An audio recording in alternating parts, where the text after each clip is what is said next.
Это было полгода назад. Я потеряла свое сердце. Здесь, в горах Дагестана.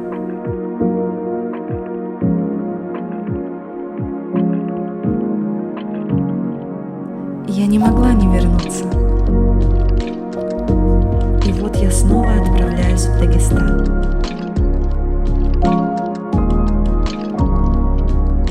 Точнее, уже не я, а мы, сестры, в Дагестане.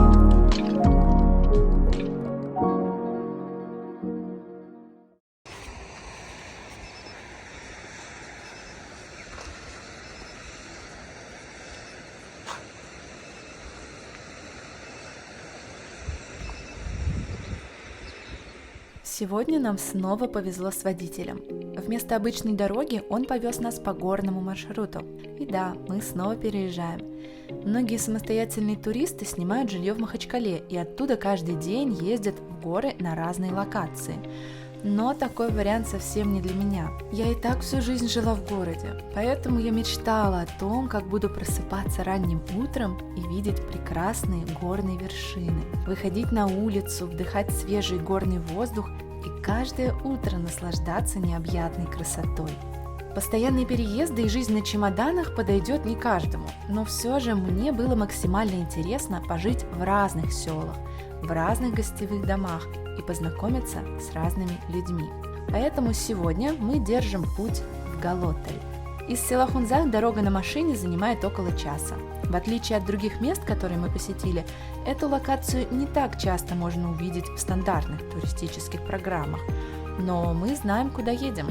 Сюда едут не столько полюбоваться на горы, сколько за новыми ощущениями. Галотель – это про адреналин. Мы прибыли на остров Рафт, и сейчас будет сплав. Первый в жизни рафтинг. Надели вот такой гидрокостюм. Выдали кроссовки. Вот такие. Размер 43.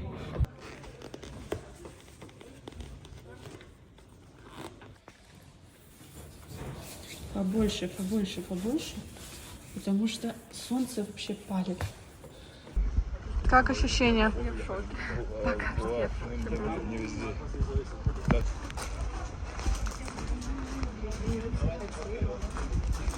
Что это за ягоды?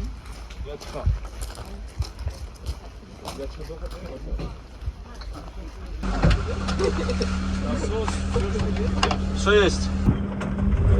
Что видно по моему лицу?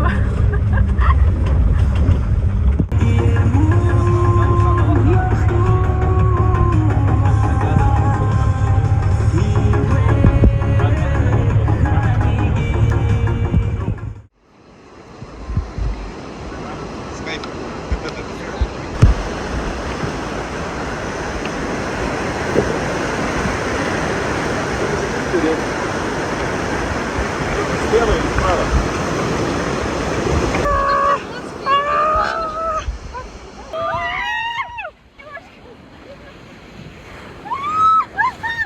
Давайте вместе! Давайте, не бойтесь, гребите! Лопату поглубже!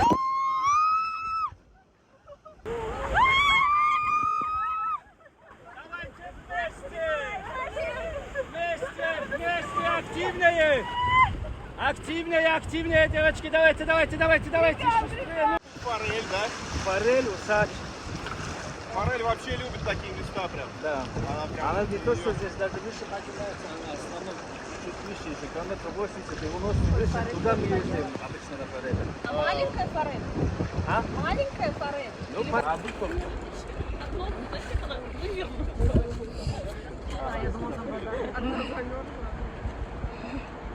Съемка с места событий. Мы только что вышли с рафтинга. Все мокрые, конечно же. Фух. Первый рафтинг оказался для нас очень классным. У нас был самый простой уровень сложности маршрут. Вот, и было несколько порогов, были волны, выезжали мы знатно. Сейчас помоемся, высохнем, придем в себя, пообедаем и отправимся в Гор и в Кахиб. Это Титаник, дом с каютами, в которых мы остановились, и мы сегодня здесь одни, абсолютно одни. Вот такая каюта, мы еще ничего не успели застелить, в общем-то, на одного человечка, кроватка, тут вещи. Смотрите, каюты стоят прямо на воде, вид здесь кайфовый.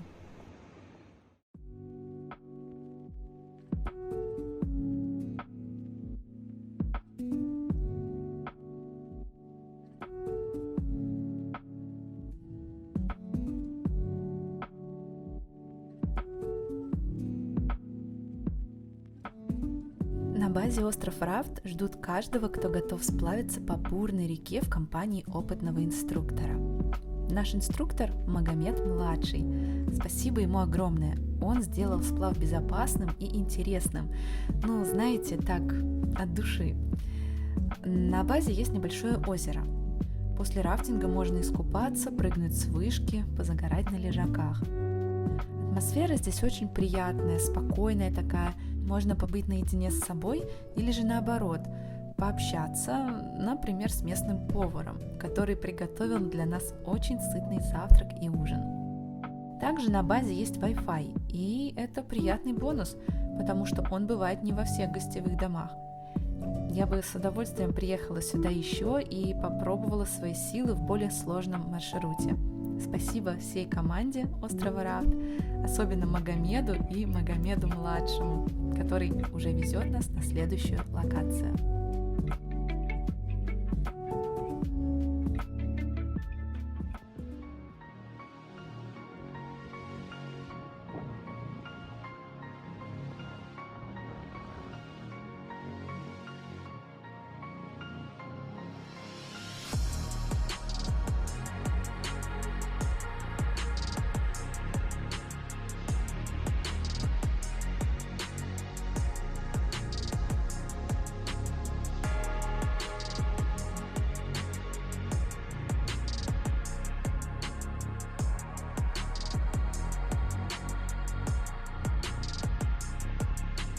Приезжая в Дагестан, нельзя не подняться в аул Старый Гор. Вместе с необычайной красоты видами здесь можно посмотреть на развалины древних сооружений. Самые выносливые могут добраться сюда пешком, но можно облегчить свой путь, сев на УАЗик у подножья горы, а дальше верхом на коне.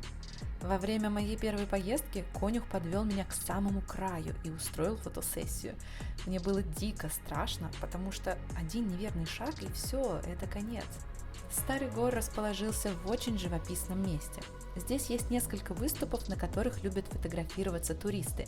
Один из них – поющая дева. И действительно, очертания скалы выглядят как профиль девушки. Поднимаясь наверх, мы побродили среди старых башен, и мне очень хотелось забраться еще дальше, еще выше, настолько, насколько смогу дойти. Но в наших планах было еще одно место, куда нужно было добраться до темноты.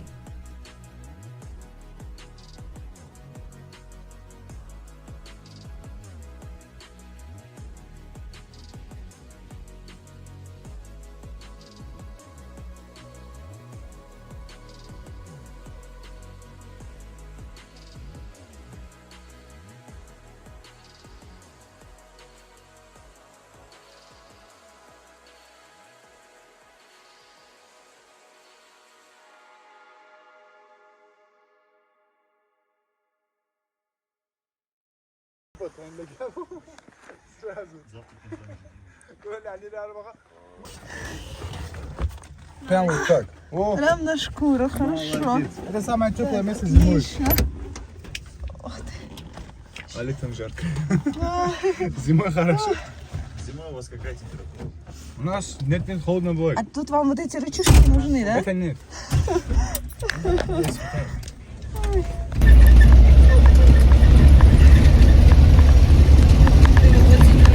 Чё? Целыми днями по горам туда-сюда спускается, поднимается. Я уже коленки офигели.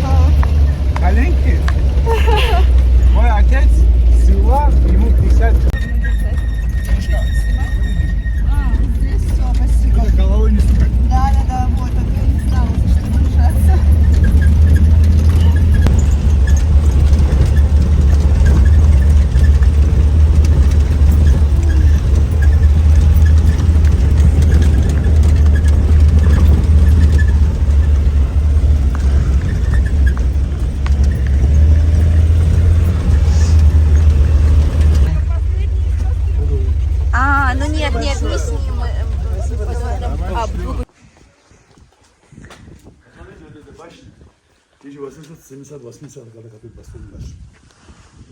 Да, азан кричали. Внутри лестницы, там по голосу кричали. Сейчас там микрофон. Да. Ого. Туда приезжали люди, когда Советский Союз был еще, когда мечеть закрывали, мечети закрыты были. В Дагестане около 4-5 мечетей открыты.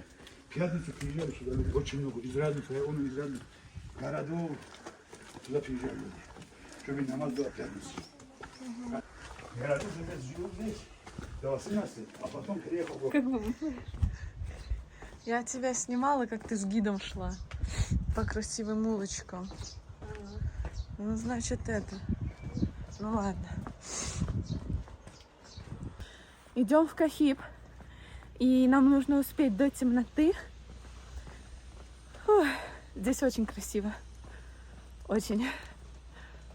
Вон он, мы его видим уже. Боже, он просто сливается со скалой. Он настолько незаметный, что если не знать, что там есть вот эти сооружения, то их просто не заметишь. Ты офигела?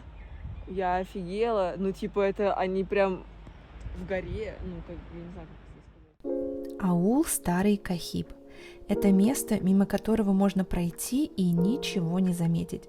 Посмотрите, это же просто скала. Но нет, на самом деле это заброшенный аул-призрак.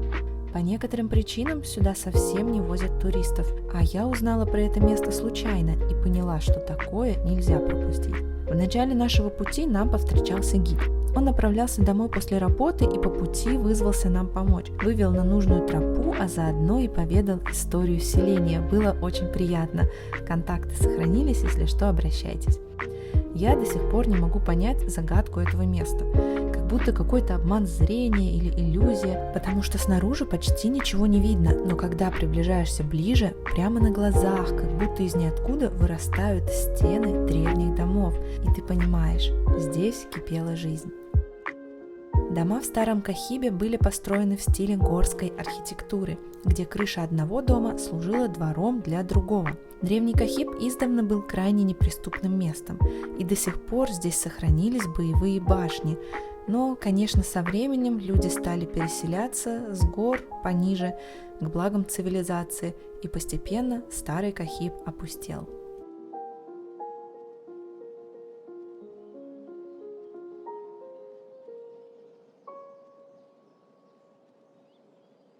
Так, осталось поесть, точнее перекусить чудушечкой, перекусить чуду с картошечкой, вот, накрапывает дождик, мы все успели, конечно, спешили.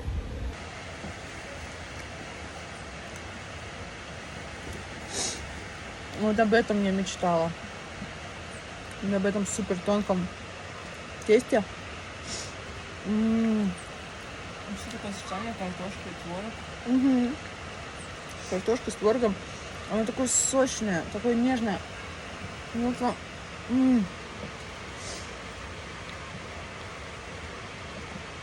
Так, это кафе. Как называется? Багдад? Как?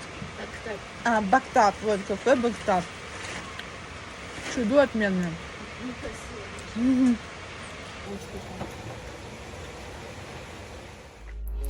Я вот всю голову ломала, что за Багдад такой и почему кафе так называется.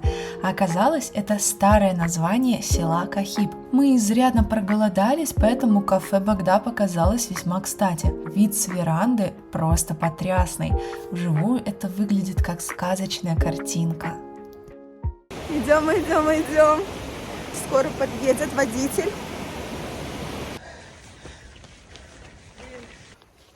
Ой, корова прям на меня идет. Такая милая, с повязочкой. Я чувствую, я попку так отлично накачаю. Блин, я еле иду. По дороге домой я очень хотела купить абрикосов, Но водитель такси решил угостить нас самыми свежими абрикосами прямо с дерева. Ну, в смысле, с соседского дерева. Прям как в детстве. Ну, вы поняли. А вы лазали в детстве за абрикосами? Напишите об этом в комментариях и увидимся в следующей серии.